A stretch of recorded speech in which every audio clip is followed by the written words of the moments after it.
አሁን ይናት ልትሆን ሰው ዝም ዳት ጌዘር እንኳን አጣበቅኩ። አይ እውነት በጣም ደህና ነኝ። እንዴት እግዚአብሔር ይመስገን። እኔ ራሱ እኮ አሁን ቤቴ ውስጥ ኢንሹር ያስፈልጋል። ለዛ ነው ዝም በልሽ እንዴ በውስጥ ይነግራል። ለዛ ነው ታዲያ አሜሪካ እያለሽ ምን ችግር አለው ደግሞ? በነገራችን ላይ ብርሃን ልክ እንዲሳውራ ሰምቶኝ አሁን ቁጥር ስጥ ካለ ቲቲ ያለችበት አካባቢ በጣም ቲቲንም በዚሁ አመስግኑልኝ። ነርታ ሄዳ ለ3 ወር የሚሆን ኢንሹር ወተት ይዛ የሚመጣ ወደ ኢትዮጵያ የሚመጣ ደግሞ ዳንኤል የሚባል በጣም መልካም ወዳጅ ያለች እሱ ደግሞ ተሸክሞ ዛሬ ይዞልን የሚመጣው እና በተቀናጀ የኛ ጥያቄ ቢሆንም ጥያቄውን እዚህኛ እንደ ፍቅር ነው ጠይቅም። ብርሃን እግዚአብሔር ይባርክ። እውነት ብርሃን ያርግ። ሁሌ ለወገን የምትተርፍ ያርግ። በቃ በአንድ ጊዜ ሄዶ የሚያስፈልገው አይነት መጠኑን ለስኳር ታማሚ ለምናምን ብሎ በጣም በሚደንቅ ሁኔታ እኛ የጠየቅነው ቢያንስ እንኳን የተወሰነ ከወረቅ ካርቶን እንትን ቆርቆሮ ብናገኝ ነበር። እሱ የ3 ወር ነው። የ3 ወር መግዛቱ አይደለም በጣም የደነቀ ይዞት የሚመጣው ሰውዬ ደግሞ ምንም ችግር የለም ብሎ ያን ሁሉ ይዞልን ሊመጣ አሰበ። ቲቲዬ ከስራ ወጣ ደክሞት እሱን ሄዳ ተቀብላ ወስዳ እንደገና ለሚያመጣው ሰው ጠይቃ እባክህን ውሰድልኝ ብላ ይዟ ደግሞ ልካ ነውና የእውነት እግዚአብሔር ይባርካቸው። አሜሪካኖች እኮ ተባረኩ። ጎድ ብለስ አሜሪካ የምንለው ወደን አይደለም፣ ከምሬ ነው። እኔ ምንም ቢናገሩ የማይከፋኝ ቅኖች ናቸው።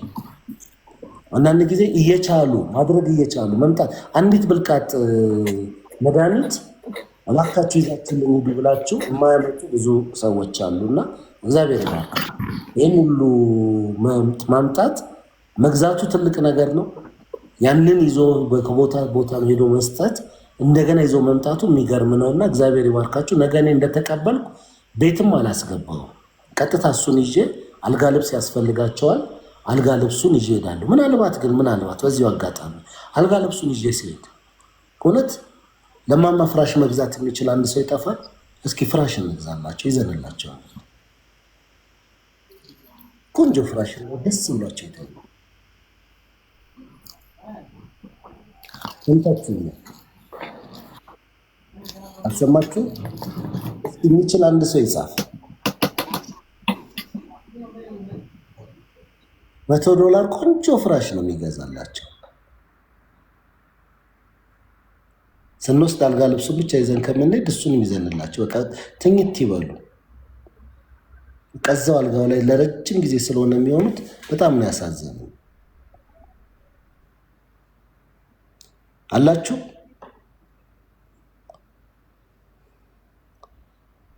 እሺ፣ የሱፍ እድል ልስጥ። ለማንኛውም አራለው የምትሉ ሰው አንድ ቁጥር ጻፉልኝ ከታች። ፍራሹን እችላለሁ አረፍቄ ነው ገዝቼ ቢሆን ይዤ እመጣለሁ። መብታችሁ ነው። ቤተሰባችሁን ገዝቶ ሊሰጠን ይችላል። ቆንጆ ፍራሽ እንደው ቢኖራቸው በቃ አይቀሳቀሱም። እዛው አልጋ ላይ ያልቀዋልና ቪዲዮ የሰራሁት አለ፣ ገብታችሁ ማየት ትችላላችሁ። አሁን ለበዓል ስጦታ ስንሰጣቸው የእሳቸውን የሰራው ይመስለኛል። ካልሰራው እለቀዋለሁ ነገር የሱፍ የለህም መሰለኝ ደጋግሜ ጠራውክ። እሺ ሰሊናዬ እንዴት ነሽ? ሚሚዬ እንዴት ናችሁ?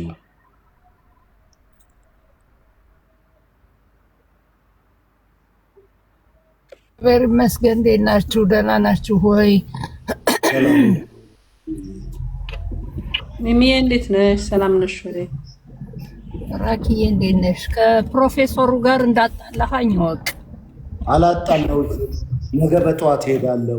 ምክንያቱም ላኩልኝ እንደሱ ማለት አትችልም። እኔ ቆይ አንዴ ፍቄ ሁሌ ያንተን ብቻ እንትን አትበል። እኔ በዛን ሰዓት ወዲያው ጻፍኩለት። ችግር የለም አሁን ላኪ ያለኝ ደግሞ ችግር የለም አሁን ላኪ አለ። ከዛ ጠበቁ። ዛሬ ጻፈልኝ። ሁለተኛ አንድ ነገር እንዳትለምኝኝ እጅሽ ላይ ምንም ማስረጃ ሳይኖርሽ አለ። ሚሚ ታዳምጪኛለሽ?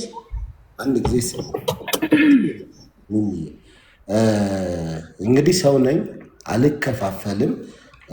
ትናንትና ደጋግሜ የልጃቸውንም ስልክ ሴትዮዋንም ያቺ በመሃል ያለችውን እባክሽን አልኩ። ከትናንት ወዲያ የነበረውን ነግሬሻለሁ።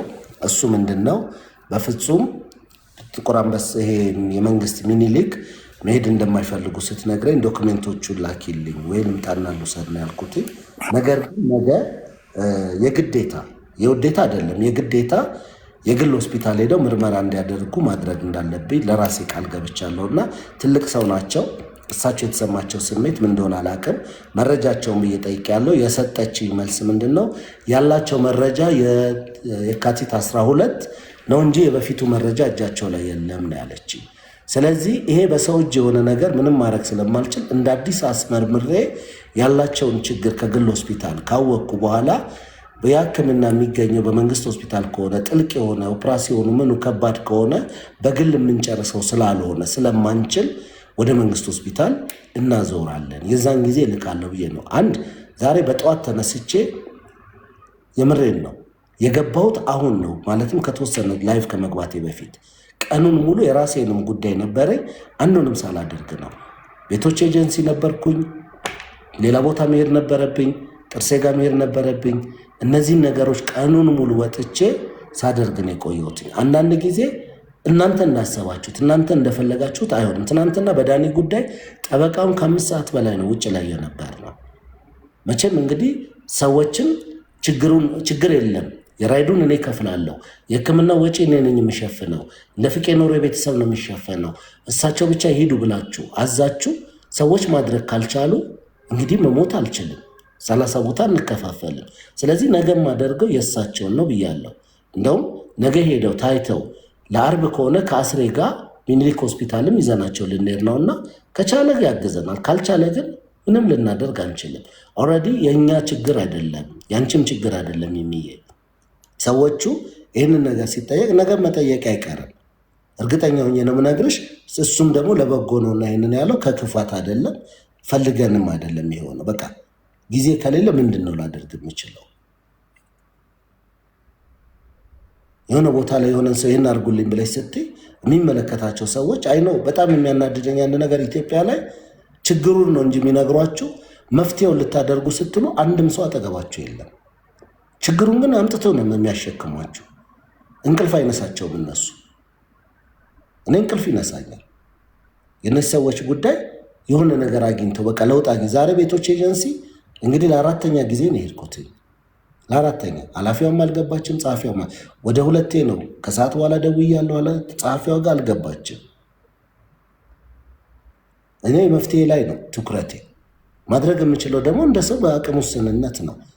ወይም በቃ እንትን አድርጉና ክንፍ አውጡልኝ፣ አሊያም ደግሞ ቤት ግዙልኝና እንደ ልቤ ልሽከርከር ራይድ ተጠቅሜ ምናምን ብቻ። እኔ ታክሲ ይዤ የምንቀሳቀስ ሰው ነኝ።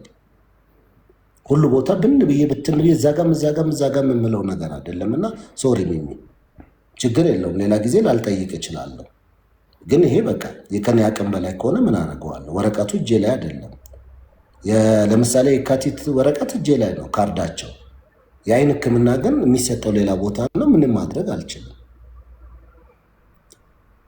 ምርመራም የጀመረው አይመስለኝም። ግልጽ ነው። አታልቅስ፣ ሰላም ነው፣ ችግር የለም፣ ተረጋጋ።